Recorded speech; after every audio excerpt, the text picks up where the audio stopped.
Hi and welcome to Ben Who Likes Beer and Startups. My name is Ben Cull and I also love the ASP.NET Community Standup. However, it is far too long for many people to sit through.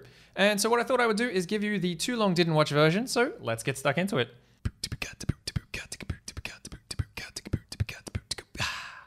Okay, first of all, the guys have moved from Hangouts to Aerial Spaces, which looks to be a startup. Some of the good points are the fact that each of the streams, so each of the webcams from the guys and the screen share, come up individually, so all on the same screen, and you can click on them and make them bigger and smaller, and you can change the way you view the content. However, the YouTube video that is produced afterwards is kind of unacceptable for everyone else who wants to watch it after the fact, because the screen sharing was stuck as one little box in the corner. The video itself was only in 480p, and a few people complained that they didn't get their YouTube live notifications, they couldn't watch on their mobiles, and I personally watch on my couch via a Chromecast, and I think that is the best way to do it. So without the resolution and the video, I suggest you go back to Hangouts for now, because YouTube really do have a powerful way of delivering content to every device possible in every way known to man. However, I like that you're trying something new, so keep up the good work, and I hope Aerial Spaces gets better. But without further ado, let's move on to the community. Community. Okay, first of all, we have some posts from Microsoft, and of course the big one, ASP.NET Core 1.1 RTM has been released, and there is a stack of new functionality. I highly recommend you go in and look at the blog post because there is a ton of new stuff. My personal favorite is being able to use MVC filters globally. From the Azure team, we have the app service on Linux now supports .NET Core. So if you're into containers or Docker or anything like that, be sure to check out the blog post. The ASP.NET Core has finally made it into the TechEmpower benchmarking results. And so you'll find that ASP.NET Core 1.0.1 made it 10th in the plain text round, which is fantastic news for the guys. They didn't do so well in all of the other rounds, but that's okay. They really are improving every day, and it's great to see performance is high in their priority list. Next, we have the hackathon from the MVP Summit.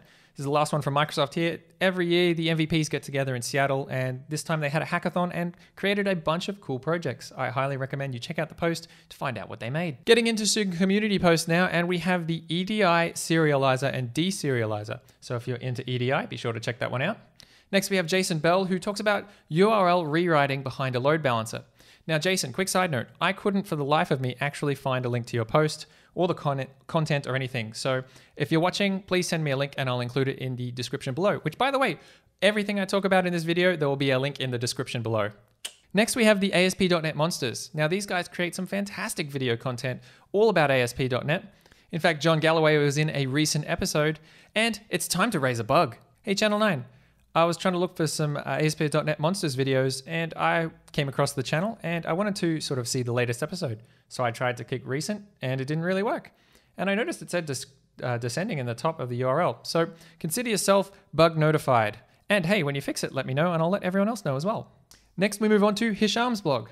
He talks about unexpected behavior in the language view location expander. If you're using that particular class, be sure to check this one out. Moving on to Steve Gordon, talking about RIP Project JSON, we're moving to CS Proj. This post has a bunch of information about what happened to Project JSON and what it's being replaced with. A quick one from the Orchard team, their product Orchard 2 is now out on ASP.NET Core 1.1. Now, Damian mentions that the Orchard 2 version isn't quite up to snuff yet. However, it's still worth checking out the project if you haven't done that in a while. Next, we have the fantastically named blog, Making Out with .NET. In this one, they talk about serving static website and a .NET Core API in the same project. Next up, we have the great Scott Allen with a fantastic series of posts about the ASP.NET Core in the enterprise. If you haven't checked out these posts, they are great. They go into some amazing depth. And of course, all content from Scott Allen is fantastic. Next, we have Ben Foster talking about using the .NET Core configuration with legacy projects. That's a useful thing right there. Next up, we have the CoreFX team, that's the experimental side of the .NET team, talking about high-performance data pipelines. Now, Damian also goes into a bit of depth about this, but essentially they're coming away and refactoring and rebuilding, in fact, all of the stream sort of I/O functionality within .NET. And coming away from it, I found that there would be 3 levels of abstraction. You've got the highest level, which is talking about signalr and that sort of thing, so very simple. When you get down into the middle tier, you're going to be dealing with your own serialization and getting access to the pipelines themselves. And if you venture down into the low-level stuff, you're going to be dealing with memory management, but there is tons of power down there. Next up, we have Sharkle's blog, and he has a post about building a real-time application using ASP.NET Core, signalr, and Angular. However, take this post with a grain of salt because it could be using an old version of signalr. Next up, we have Jonathan Mizak talking about the .NET Core versioning. Now, if you're as confused as I am about the latest .NET versions between the tooling, the runtime, the SDK, and all that sort of thing, be sure to check out this post. It is a little bit of a help. Finally, we have Tim Seawood, and he talks about not your granddad's .NET and all of this new pipeline stuff. In fact, Damian talked about how Tim was working with them to produce a lot of this new pipeline stuff, and if you want to know more information about what he did specifically and what they've got going on, be sure to watch this section of the stand-up. Thanks to everyone in the community. Now let's get to the guts. First of all, the guys start out by talking about Ben Adams' magic number. Now, this blew my mind, but essentially, he improved Kestrel's performance by 250,000 requests per second. Now, in my very limited understanding of what's going on, Kestrel needs to deal with byte streams coming in and, the HTTP bits coming in, and the web server needs to pick out the particular pieces in that stream that are important to it. And this magic number, through some magic bit shifting and bit logic, comes up and it points you exactly to where you need to be. Now, if you're interested in that journey, I've provided a link to the Hacker News thread where they talk about this for a bit, and also a link to the exact timeline in the stand-up. And for these next Guts video pieces, I've provided a link to the timeline in the YouTube stand-up video, so you can click in and find exactly what you want to see. Now, even though a lot of the technical information went over my head, one of the important things that I came away with from this section, and Scott Hanselman mentions, is that the pull request that was sitting there to be pulled into the main branch was sitting there for many months. And it had active collaboration. It took a long time. It took a lot of really deep thinking. But the important part was that when dealing with open source software and the community, it's important not to get frustrated with the speed at which things go. It's going to be slow sometimes, so you can't get frustrated if your changes don't make it in straight away. You need to be open and collaborative and really get there in the end, because it's going to benefit everyone.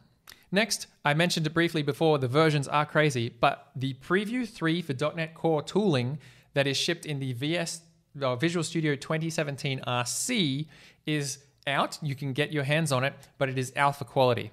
If you want to know more about this, Damian talks about it, and I've left a link to it. But essentially, you can go and test that out now, and feedback would be greatly appreciated. Now, this next thing I found fantastic. Damian went to update live.asp.net and actually live streamed him coding that improvement. And I thought this was fantastic. What a great idea to get in and see how other people work. And I love the fact that he admitted he really sucked at doing this kind of coding. It's good to know that not everyone knows everything.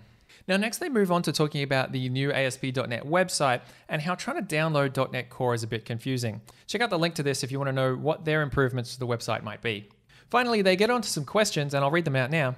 What is the difference between the .NET Core runtime and the SDK? It boils down to, if you're a developer, you need the SDK, and if you're a server that just wants to run the .NET.exe, you're going to need the runtime. As simple as that. A lot of Azure SDKs haven't moved to .NET Core. What's up with that?